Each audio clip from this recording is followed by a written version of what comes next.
Event 1. Zenoba makes his decision. Volume 19 begins when Zenoba gathers Rudius, Cliff, Elinolise, Julie, and Ginger to explain what happened in Shirn. His brother Pax has returned from exile, taken support from the King Dragon realm, overthrown the royal family, and become king. The new king now summons Zenoba home because Shirn's army has weakened after the coup, and neighboring countries may attack. Everyone understands that this request may be a trap. Rudius and Cliff question why Zenoba would obey Pax at all. Zenoba admits he does not want to serve Pax, but he feels he owes Shirn, because his monstrous strength caused tragedies in the past and yet his country never truly punished him. Zenoba believes he was spared so that one day he could protect his homeland. Even if returning means death, he feels this is the duty he was left alive to fulfill. Rudius refuses to let his friend walk into danger alone. He decides that if Zenoba must go to Shirn, then he will go with him. Event 2. Orsted explains the trap behind Shirn. Rudius reports the situation to Orsted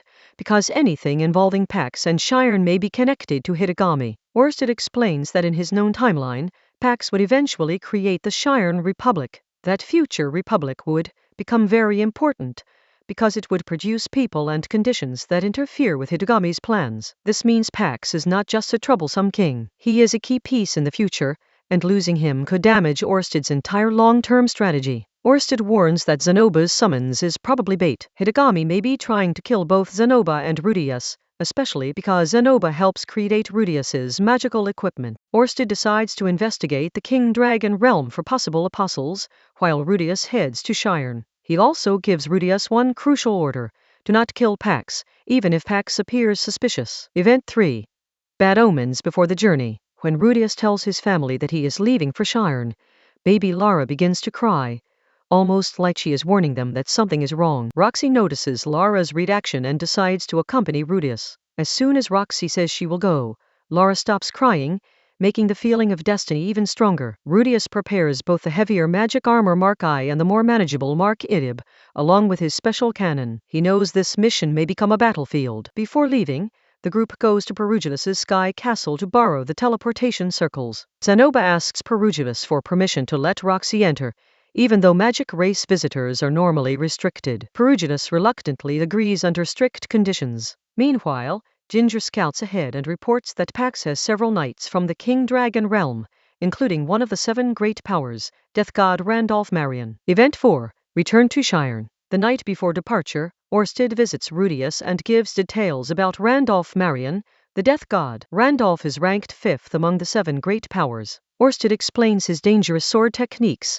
which can confuse opponents by making them attack when they should retreat, or retreat when they should attack. Rudius says goodbye to his family and leaves Julie in the care of the household while Zenoba and Ginger are away. Rudius, Roxy, and Zenoba use the teleportation route and arrive near Shirn, several days from the capital. The journey has officially moved from preparation into enemy territory. As they approach the kingdom, Rudius thinks through every possible outcome. Roxy notices his stress and gently reminds him to stay calm.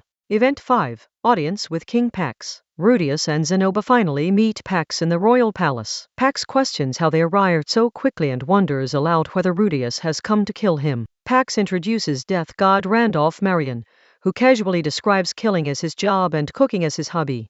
His calm behavior makes him even more unsettling. Pax jokingly suggests having Rudius and Randolph fight to compare their strength. Rudius prepares himself, but Pax immediately says he was only joking. Pax explains what happened after his exile. He trained, improved himself, and gained the support of the King Dragon realm after asking to marry Princess Benedict Kingdragon. Zenoba realizes that Pax has changed. Pax claims he no longer wants revenge and asks Zenoba to lend his strength by commanding Fort Karen against the northern invasion. Event 6. Fort Karen and impossible odds. Rudius privately discusses the situation with Roxy and shares his fear that the entire assignment may be another Hitagami trap. New information arrives. Fort Karen has only about 500 defenders, while the invading force has nearly 5,000 soldiers. Rudius worries that Pax may be sacrificing Zenoba by sending him to a hopeless battlefield. But Zenoba remains calm, because he believes the fort's defensive position and their magic power can even the odds. Zenoba insists that even if he is being used as a pawn,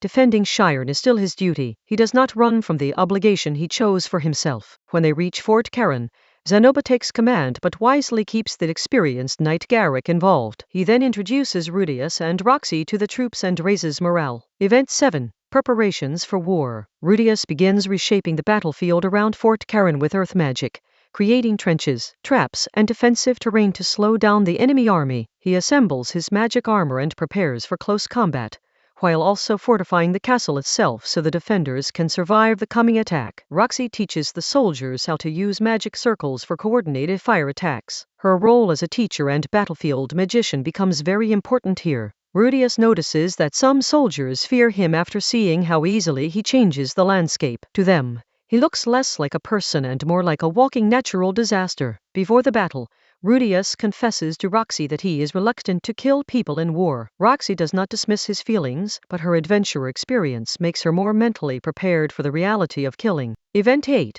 The Battle of Fort Karen. The enemy attacks, trying to fill Rudius's trenches and cross his traps with magic and bridges. Rudius calmly counters their attempts from the walls. Every time the enemy tries to erase his preparations, he uses his own magic to undo their progress. The fort soldiers activate Roxy's magic circles and launch fire attacks, forcing the enemy magicians to respond with water magic. By tracking where the enemy water magic originates, Rudius finds the opposing magicians and eliminates them. Once the enemy loses magical support, the battle shifts heavily in Shiren's favor. Zanoba returns from a separate mission with only 10 of his 100 men left, but they captured an enemy royal commander. The victory is real, but the cost is painful.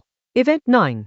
An urgent message changes everything. 10 days after Fort Karen's victory, the enemy offers a truce and the defenders begin to believe the worst may be over. Ginger suddenly arrives from the capital with terrible news. A local warlord named Jade has launched a coup against King Pax in the name of another prince. Jade expected Fort Karen to fail and hoped Pax would send Randolph away, leaving the capital vulnerable. Even though the plan did not work perfectly, the rebellion still begins. Zanoba immediately decides to return to the capital to protect Pax. Rudius and Ginger are shocked, because Zanoba has already fulfilled his duty of defending Shirn. Zanoba finally admits his real feeling.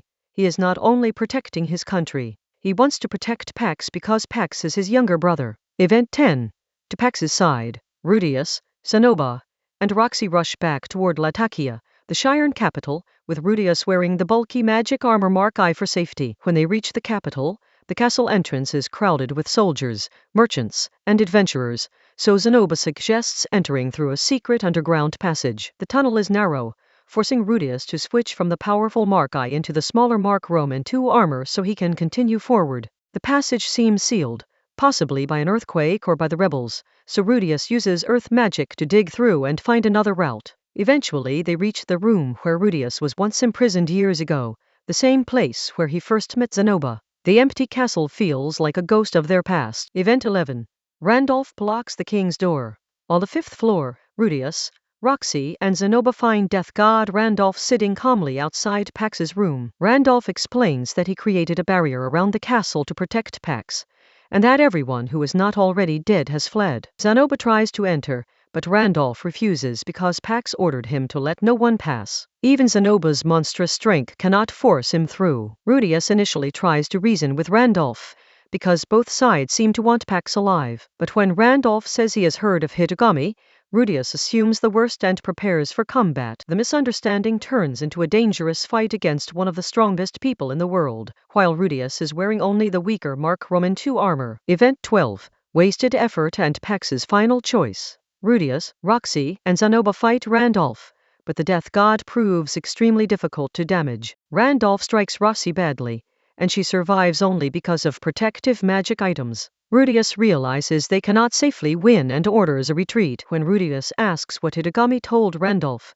Randolph explains that he has only heard the name and has never actually spoken to him. Rudius realizes the fight was a mistake. Randolph allows them into Pax's room. Pax stands on the balcony and reveals his despair. He tried to improve, tried to rule, and still nobody accepted him as king. Before anyone can stop him, Pax jumps from the balcony and dies. Rudius and Zanoba are left frozen by the realization that they arrived too late. Event 13. Aftermath in the fallen capital. Zanoba chooses to bring Pax's body to the rebels so the conflict can end, while Rudius wonders if cremating him would have been more respectful. Randolph carries Benedict away, explaining that Pax asked him to return her to the King Dragon realm and eventually raise their child. Randolph also reveals that he knows Hitagami only through an old story involving Batagati, the fighting god armor, and dragon god Laplace. In the town square, Pax's corpse is displayed while the rebels celebrate. The people show little emotion, but Zenoba's face reveals that he truly cared for his brother. Rudius feels that all their effort was wasted.